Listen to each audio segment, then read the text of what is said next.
अस्सलाम वालेकुम दोस्तों, की हाल है तुहाडा? ठीक हो? उम्मीद है ठीक ही होने। तो मैं भी ठीक हाँ। तो अज मैं तुहाडे लिए एक इहो जी इंटरस्टिंग स्टोरी लैके आया बाबरा शरीफ के मुतलिक। तुसीं उन्हां दीयां बहुत सारियां स्टोरियां सुनियां होणियां, बहुत सारियां अजीबो गरीब के जिन्हां तो उन्होंने शोहरत हासिल की, लेकिन अज दी इहो जी कहानी आ कि इनू जो तुसीं सुनोगे तुहाडे रोंगटे खड़े हो जाणगे कि एक पासे वो किरदार जिहड़ा दूसरी वीडियो वेखिया ते एक पासे ये किरदार जिहड़ा इस वीडियो दे विच मैं तुहानूं विखाण चलां।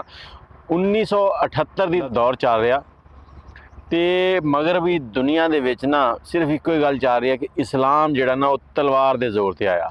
इस गल ਨੂੰ ਅੱਗੇ ਵਧਾਉਣ ਤੋਂ ਪਹਿਲਾਂ ਤੁਸੀਂ ਸਾਡੇ ਚੈਨਲ ਨੂੰ ਸਬਸਕ੍ਰਾਈਬ ਕਰ ਲਓ ਤੇ ਬੈਲ ਦਾ ਆਈਕਨ ਵੀ ਦਬਾ ਦਿਓ ਤਾਂ ਕਿ ਸਾਰੀਆਂ ਵੀਡੀਓ ਤੁਹਾਡੇ ਤੱਕ ਪਹੁੰਚਦੀਆਂ ਰਹਿਣ ਤੇ ਕਮੈਂਟ ਦੇ ਵਿੱਚ ਤੁਸੀਂ ਆਪਣੀ رائے ਜ਼ਰੂਰ ਦੇਣੀ ਹੈ। ਅੱਜ ਅਸੀਂ ਉਸ ਫਿਲਮ ਦੇ ਬਾਰੇ ਗੱਲ ਕਰਨ ਚੱਲੇ ਹਾਂ ਜਿਹਦੇ ਵਿੱਚ ਬਾਬਰਾ ਸ਼ਰੀਫ ਨੇ ਇੱਕ ਗਾਣਾ ਵੀ ਗਾਇਆ। ਤੁਸੀਂ ਅੱਜ ਤਾਈਂ ਸੁਣਿਆ ਨਹੀਂ ਹੋਣਾ ਕਿ ਬਾਬਰਾ ਸ਼ਰੀਫ ਗਾਣੇ भी ਗਾਉਂਦੀ ਆ। ਉਹ ਦੂਸਰਿਆਂ ਦੇ ਗਾਣਿਆਂ ਦੇ ਉੱਤੇ ये कह लो कि एक्टिंग तो करती रही है लेकिन गाना गाया कोई नहीं उन्होंने। लेकिन यह जोड़ा तुहानूं मैं दसन लगा कि 1978 वाली फिल्म खुदा और मुहब्बत, ये फिल्म तुसीं एक बारी वेखनी जरूर आ। ते इहदे विच बाबरा ने एक गाना जिहड़ा सी ना वो खुद गाया सीगा ते बाबरा शरीफ नूं उस्ताद ताफू खान उन्होंने दरियाफ्त किया सी इस गाने वास्ते, क्योंकि ताफू खान अक्सर उन्होंने देखते सी कि वो फारिग टाइम च बैठे हुए गाने जिहड़े गुनगुनाते भी रहिंदे सीगे, दूसरिਆਂ ਦੇ गाए हुए गाने।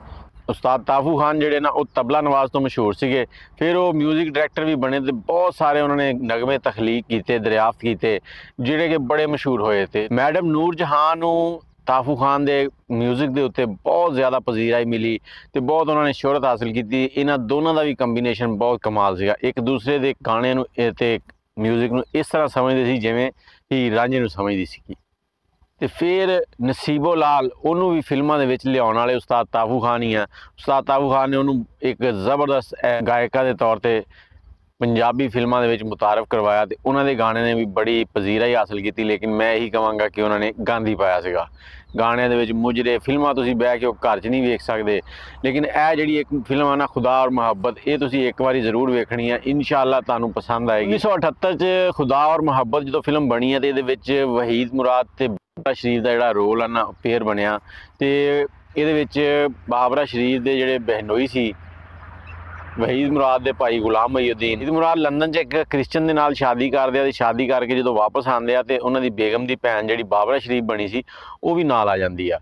तो जो वो घर आते हैं तो उन्होंने वालदा बड़ी उन्होंने मतलब कहती है कि तू किस तरह ये गैर मुस्लिम ने शादी कर ली आ। तो थोड़ी जी गल्लां शल्लां होंदियां उन्होंने घर दे विच, तुसीं फिल्म वेखोगे तो सारी समझ जाओगे। थोड़ी जी स्टोरी शेयर कर देंगे हैं। उस तो बाद ये मुहम्मद अली उन्हों का रोल भी बहुत कमाल का आ।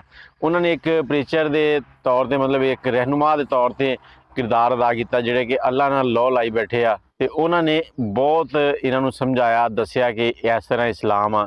इस फिल्म ने इस्लाम का रुख दिखाया कि इस्लाम कितना अच्छा तो शफकत वाला दीन है, क्योंकि मगरबी दुनिया के विच इस्लाम के बारे बड़ियां गल्लां कीतियां जा रही सी कि ये तलवार वाला दीन है तो ये जुल्म करते आ।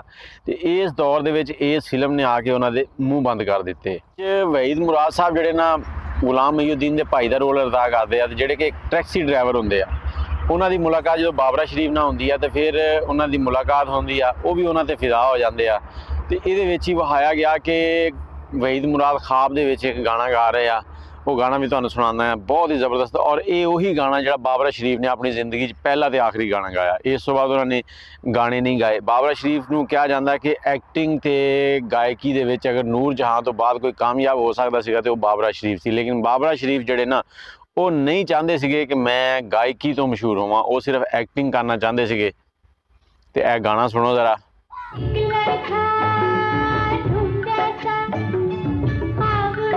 इस गाने दे विच AR नैयर ने जो गाना गाया तो उन्होंने साथी पेयर जिहड़ा ना वो बाबरा शरीफ नूं लिया सीगा।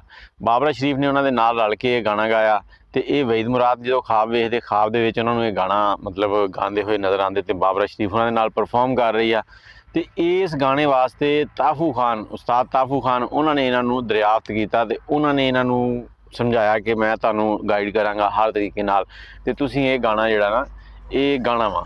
इस तरह उन्होंने एक गाना गाया। लेकिन ये फिल्म जिहड़ी है ना ये कमाल की फिल्म है, तुसीं एक बार जरूर देखियो। इसकी स्टोरी वेख के ना तुसीं अश कर उठोगे। बस अज की यह छोटी जी गल सी तुहाडे नाल ते उम्मीद है तुहानूं अच्छी लगी होनी है। जे अच्छी लगी है तो वीडियो नूं लाइक भी करो, शेयर भी करो ताकि दूसरों तक भी पहुँचे। ये नाल ही मैनूं इजाज़त दिओ। अल्लाह हाफिज़।